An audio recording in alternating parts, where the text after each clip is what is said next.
Okay, that sounds, but I have a question. Are you going to uh, edit it and bring it together, or will it be like from that point onwards? Yeah, so I just hit the record button when you said that. Okay. What I usually do is maybe just cut off the very beginning, if there's Okay. any setup time. Like this. Okay.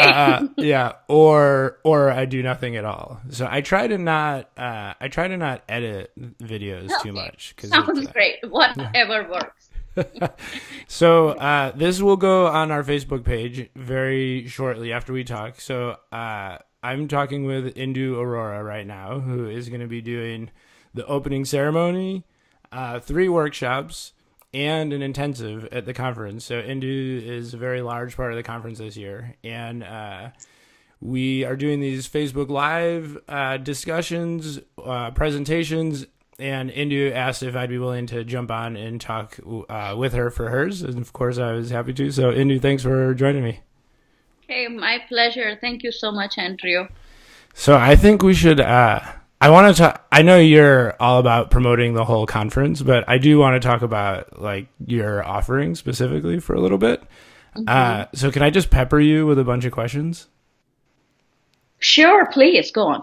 Okay, so for your yoga therapy intensive on Friday, Hmm. you say something to the effect of it. What you're going to be talking about is sort of the like the cutting edge of yoga therapy, or I can't remember the exact way that you worded it, but you're implying that it's like sort of the very forefront of the yoga therapy movement. So I was just wondering if you could talk a little bit about that. Sure. This workshop or the full day intensive is called Tan Matra Chikitsa or the subtle sense therapies. And as human beings, we are sensory beings, we are emotional beings, and especially at present, I mean, look at the amount of sensory stimulus that we have. Even if we choose, I do not want to see this, I do not want to hear this, there are so many things in sound, in sight, in taste, in touch, which are continuously bombarding us. So, yes, everything else that yoga has to offer is great, whether it's asanas or it is pranayam or it is mudras or mantras or relaxation. But I really, really feel the discernment of understanding how do we invite stimulus and how much of it are we really inviting. And if we had an overload of a certain stimulus or underactivity of a certain sensory stimulus, how do we work with it through yogic tools? So it is more direct as to how are we interacting in our world at present, and how can yoga really come and meet us and really enhance our life, whether it is in terms of health or it is in terms of self-care or it is in terms of spiritual progress. So I personally really feel it is the future or present of yoga therapy. So when you say that, it makes me think instantly about a lot of the discussions happening right now around like addiction to cell phone and screen time and social media and all that. So this is the thing that I regularly find is I landed in the yoga universe like sort of accidentally 5 or 6 years ago, right? So the thing that's so fascinating to me about it is the the the degree to which this ancient practice there's all these like relevant things still today that weren't even we didn't have cell phone addiction really like 15, 20 years ago, right? But people who are experts in it continue to find ways that yoga can, let's say, help us move through our lives, right? So what is the like for you, where does the like the dealing with social media, dealing with cell phones, dealing with screen time, like how does that fit into like the larger yoga picture and yoga therapy in particular? Because I don't think most people, when they hear yoga, think of it as a tool that can help us deal with spending too much time on Facebook, right? But Mhm. you're saying that it is, and ironically, we'll be posting this video to Facebook as well.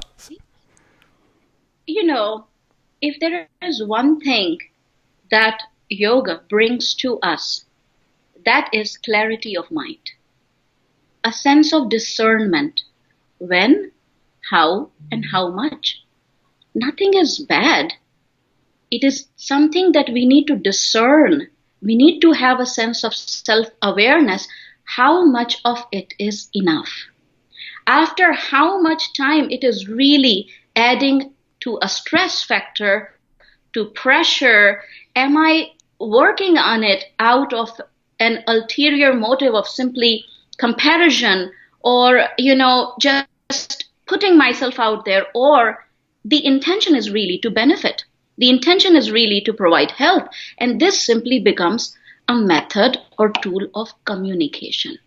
So how much, and when are very important, crucial questions, whether it is social media, or it is food, or it is life. I feel it is the same rules that apply everywhere.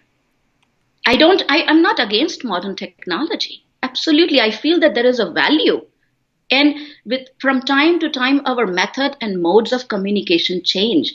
But the rules of communication are the same. In yoga we say, and in Ayurveda, that what we speak or communicate should have three qualities. Hitam, which means, is it beneficial? How is it purposeful? How is it productive? How is it progressive? Mitam, number two, which means, is it measured? Is this much enough to communicate?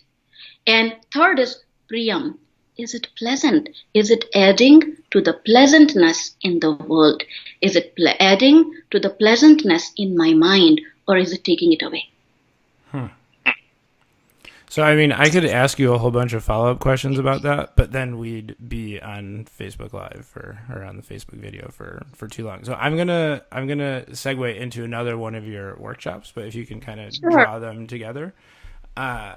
So you're also going to be doing Ayurvedic nighttime routine, and that's part of the like the Ayurveda track that we've put together. So how?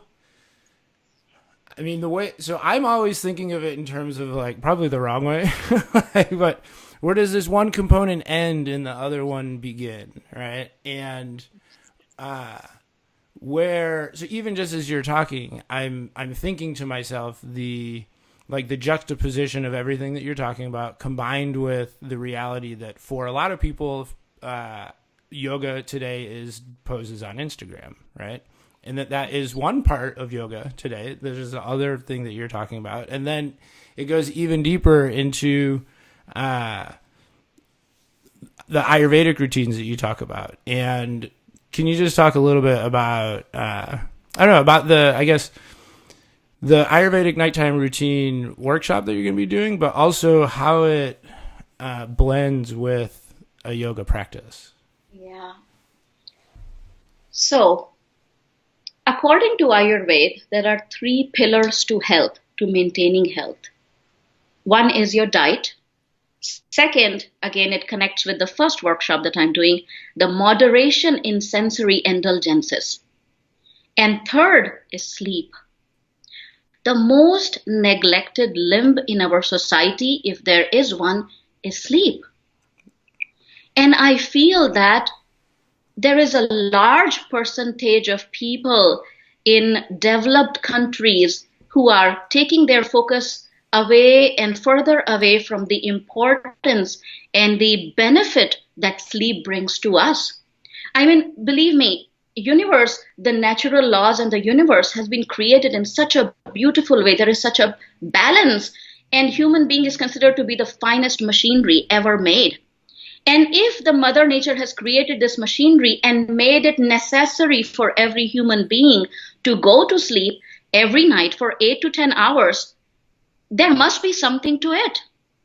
There must be a reason behind it, that sleep is required for us to think clearly, to function efficiently, to digest our food, for our immunity to be great, for our emotional clarity to be present. I mean, I can really, really go on. Yeah. It is really, according to World Health Organization, the developed countries are considered to be on the verge of a sleep epidemic. Wow. So these night routine, my God, it is so important for us to know how to wind down and not just to pass out. and not just to, without awareness, just fall asleep. And then even after we have 8 hours or 10 hours of sleep, that heaviness, that desire to fall further, to sleep more Yeah. stays. Yeah. What? So this is all about what are the 10 steps you can do in the nighttime, which are convenient for everyone. They may not do a whole lot of yoga or know a whole lot of Ayurveda, but they can invite these steps in their life and observe the effects. I feel I need to take this workshop because my thing is I love staying up late at night.